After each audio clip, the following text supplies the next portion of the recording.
Hello, this is Paul Sheely. We get the opportunity to talk about self-healing and some of the ways we can use the mind to facilitate the natural process that our human body goes through in order to create a high level of wellness.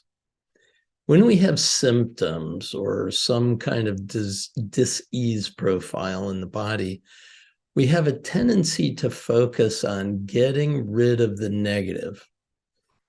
Now, if you think about a scale from -10 to +10, health, according to most medical practitioners, is 0. Symptoms and disease is in the minus scale. So -2 or 3, minor cold or a flu or something more catastrophic goes all the way down to -10. And what I'm talking about essential for us in our self-healing is to think about what is the plus side of the scale, not just how do I not have this symptom? How do I get rid of this ailment that's going on with me? But what does it look, sound, and feel like to have a higher level of wellness? Level 10, high level wellness. What does that look, sound, and feel like? And when you have that as a goal, now you're using a part of the mind which is goal-oriented. And you don't need to know how it occurs. You just need to set your internal guidance system to find the best ways and means to create that outcome that you're holding in mind. And so goal setting becomes an essential part of our self-healing. We have to be able to set in mind, what is the ideal future going to look like? So you could think about, well, what's my purpose for my healing activities? Where am I headed? What is it going to look, sound, and feel like when I am at the high level wellness? I'll be able to walk up and down stairs. I'll be able to run a mile. I'll be able to do this, that, or the other thing. It's great. Any of those will work. The idea is to have a significant commitment to that desired end result, that higher purpose, so that I can serve people more effectively, so I can be present in my family's life, so I can, whatever it might be. It's great. Then what we establish is what we would call the chief aim. So this year, my chief aim in health is to accomplish this. So I have a goal. You could set it as a minimum, a target, and an outstanding level of goal. But the idea is that this is my chief aim. So I'm not distracted by other things. What is my chief aim for health this year? It might be cardiovascular health if I just suffered a heart attack. It might be to be able to eliminate the diabetes that I'm on the threshold of, or it might be to overcome this particular disease that I have. So what does that look like as a chief aim? To be healthy, to have healthy, clear lungs if I've had lung cancer. So the idea is, what is the chief aim that you're going for? Now, underneath that overarching goal for this year, there would be sub-goals, what we might call foundations or precursors to the achievement of that goal. And if I achieve this goal, for example, I want to be able to run a mile. I have to start by being able to walk a block, right? Post-surgery, I've got all this pain, I've got all this inflammation. What can I do? Well, I want to be able to establish a sub-goal. Achieving that sub-goal moves me in the direction of my chief aim. After I have established a couple of sub-goals for that chief aim for the year, now I want to establish, what are the strength-building activities that will help me achieve that sub-goal? So it might be an acquisition of knowledge.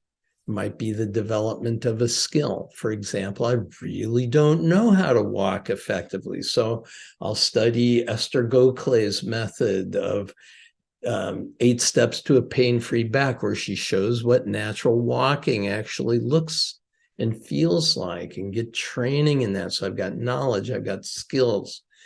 Another thing that it could be is an environmental influence, something in my environment that will be encouraging of me to be able to achieve that sub goal that I'm going for. And that might be a good pair of walking shoes. It might be to have an outfit that I can wear that I can move freely in. It might be to have a buddy system and have someone that I could walk with every day, whatever it might be. It's creating a set of strength building activities that can move me in the direction of that goal. Now, a good way to say this is a strength building activity that I'm going to work on is, are you willing to spend a minimum of 5 minutes on it in the coming 7 days? Are you willing to engage, to make progress using this activity for at least 5 minutes in the next 7 days? So then you put that in, here's my goal for this week. Achieving that goal moves me toward my sub goal. Achieving the sub goal moves me toward my chief aim. When I get my chief aim, I'm on purpose. The final piece of all of this is to get it in your daily to-do list. So these are the strength building activities I want to engage in this week. So today, what am I going to do? So anything I do today on that strength building moves me toward all the rest of them. It's very cool. Now, the final piece of this is to review, evaluate. How did I do? A paraliminal called New History Generator Session B does a mental review. It takes you through a few minutes, but the idea is what you're doing is you're saying, how did it go today? Was I in target? Did I accomplish my minimum for my goal? Did I engage in a strength building activity? The answer is yes. I did it. Ka-ching, check it off. No, I didn't actually do it, but it's on my list and it's still important to me. I'm going to get to it. And the third is didn't do it, didn't even think of it, wasn't on my list of priorities today. Then you got to ask yourself, is this something that is important for you to be able to achieve? Is this something that you truly want? If it's not, put something else in there. But if it is something you want to achieve, then you need to redouble your efforts so that tomorrow you're doing it. Make sense? So on a weekly basis, you would review and evaluate your strength building activities. On a monthly basis, you take a look at your 6-month sub goals. How am I doing this month? How am I doing this month? And then every 6 months, look at your chief aim for the year. And every year, ask yourself, are you on purpose? And so you see there's this cascading effect once you establish your ideal future, what it looks, sounds, and feels like, then you give your creative mind an opportunity to think about how could you live into that on this year, on this next 6 months, and this month, and this week, on this day. And so you're always engaging the fullness of who you are to achieve the thing that matters most to you, your high-level wellness. Hope you enjoyed. All the best. Hope to see you at a goal-setting activity sometime. Peace and blessings.